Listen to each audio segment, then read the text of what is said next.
शांतिगिरी महाराज काय भूमिका घेणार याकडे सर्वांचं लक्ष असेल, कुणाला पाठिंबा देणार याकडे आता सर्वांच्या नजरा लागल्यात। शांतिगिरी महाराज लोकसभा मतदारसंघात कुणाला पाठिंबा द्यायचे यावर आता भूमिका जाहीर करणार आहेत।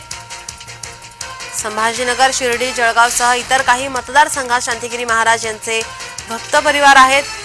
अक्षय तृतीयेच्या मुहूर्तावरती शांतिगिरी महाराज आज आपली भूमिका जाहीर करणार आहेत। कोणाला पाठिंबा देणार याकडे सर्वांचं लक्ष आहे।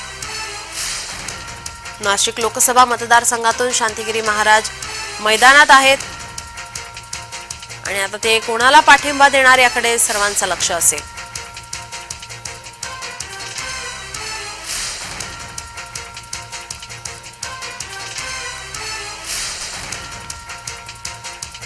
शांतिगिरी महाराज आता काय भूमिका घेणार, कुणाला पाठिंबा देणार याकडे सर्वांचं लक्ष असेल। लोकसभा मतदारसंघात कुणाला पाठिंबा द्यायचे याची भूमिका आता जाहीर करणार आहेत। संभाजीनगर, शिर्डी, जळगावसह इतर काही मतदारसंघामध्ये शांतिगिरी महाराज यांचे भक्त परिवार आहेत आणि त्यामुळे शांतिगिरी महाराज यांनी ज्या पक्षाला पाठिंबा दिला त्याला नक्कीच याचा फायदा होऊ शकतो। अक्षय तृतीयेच्या मुहूर्तावरती भूमिका स्पष्ट करतील।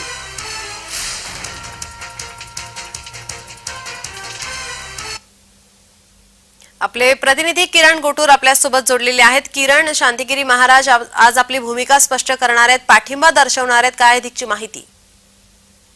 खरं तर नीलम, शांतिगिरी महाराजांचं भक्त परिवार हे मोठं आहे आणि त्याच पद्धतीने संभाजीनगर, जळगाव, शिर्डी, त्याच पद्धतीने दिंडोरी आणि जालना हे जे मतदारसंघ आहेत 5 ते 6 मतदारसंघातून या संपूर्ण परिसरामध्ये फक्त या परिवारांचं वास्तव्य आहे आणि त्याच पद्धतीने या मतदारसंघातील ज्या उमेदवारांनी सुद्धा शांतिगिरी महाराजांची भेट घेऊन आम्हाला पाठिंबा द्यावी अशा पद्धतीची मागणी केलेली होती।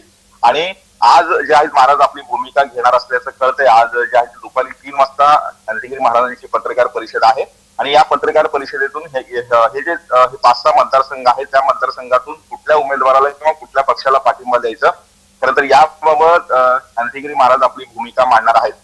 शांतिगिरी महाराज सुद्धा नाशिक लोकसभा मतदारसंघातून हे निवडणूक लढवत आहेत। त्यांनी महायुतीकडनं हे पाठिंबा मागितलेला होता, महायुतीकडून तिकीट मागितलेला होता। महायुतीकडून जर तिकीट जर मला मिळालं तर या 6-7 मतदारसंघात मी ज्या युतीला पाठिंबा देईन अशा पद्धतीची भूमिका महाराजांनी घेतलेली होती, पण महायुतीकडनं त्यांना तिकीट मिळालं नाहीये। या नाशिक लोकसभा मतदारसंघातून विद्यमान खासदार जे हेमंत गोडसे यांना तिकीट देण्यात आलं आणि त्यानंतर हे जे 5-6 मतदारसंघातले जे उमेदवार आहेत त्या सगळ्या उमेदवारांनी शांतिगिरी महाराजांची भेट घेऊन आम्हाला पाठिंबा द्यावी अशा पद्धतीची मागणी केलेली होती आणि मागच्या अनेक दिवसांपासून या सगळ्या संदर्भात निर्णय झाला नव्हता।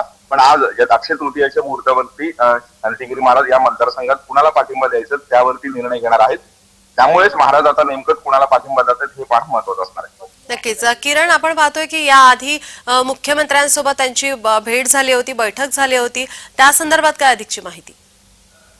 याआधीच शांतिगिरी महाराजांनी मुख्यमंत्र्यांची भेट घेऊन नाशिकमधून मला तिकीट द्यावं अशा पद्धतीची मागणी केलेली होती आणि इतरही 5-6 मतदारसंघामध्ये भक्त परिवार मोठा आहे आणि हे भक्त परिवार महायुतीला मदत करेल किंवा आम्ही महायुतीला पाठिंबा देऊ अशा पद्धतीची भूमिका ज्या शांतिगिरी महाराजांनी घेतलेली होती। पण अखेर जे तिकीट आहे नाशिक लोकसभा मतदारसंघाचं ते तिकीट जे हेमंत गोडसे यांनाच देण्यात आलं आणि त्यामुळेच शांतिगिरी महाराज आज नेमकं काय निर्णय घेतात हे बघणं महत्वाचं असणार आहे। आणि 2-3 दिवसांपूर्वीच किरण, तुम्ही आमच्यासोबत असेच जोडलेले राहा।